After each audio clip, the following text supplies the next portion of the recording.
উত্তরায় রামদা দিয়ে প্রকাশ্যে হামলা, স্বামীর প্রাণ বাঁচাতে সামনে দাঁড়ান স্ত্রী। রাজধানীর উত্তরা ব্যস্ত সড়ক।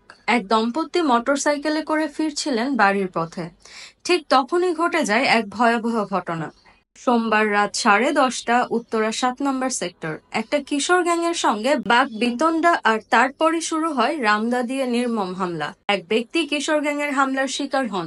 রামদার কোপ, আতঙ্কিত পথচারীরা। কিন্তু এই ভয়াবহ মুহূর্তে নিজের প্রাণের তোয়াক্কা না করে সামনে দাঁড়িয়ে যান তার স্ত্রী। স্ত্রী হাত জোড় করে স্বামীর প্রাণ ভিক্ষা চান।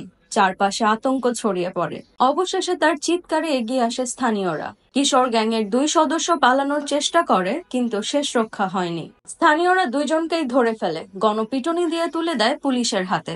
গ্রেফতার হওয়া দুইজন হলো মোবারক হোসেন ও রবি রায়। একজন গাজীপুরের টঙ্গীতে, অন্যজন টঙ্গী পশ্চিম থানার হাজীর মাজার এলাকায় থাকতো। এটাই কি প্রথম?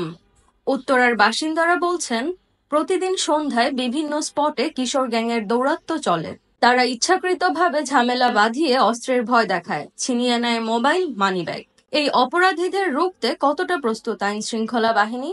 কিশোর গ্যাং দমনে আরো কঠোর ব্যবস্থা কি এখন সময়ের দাবি?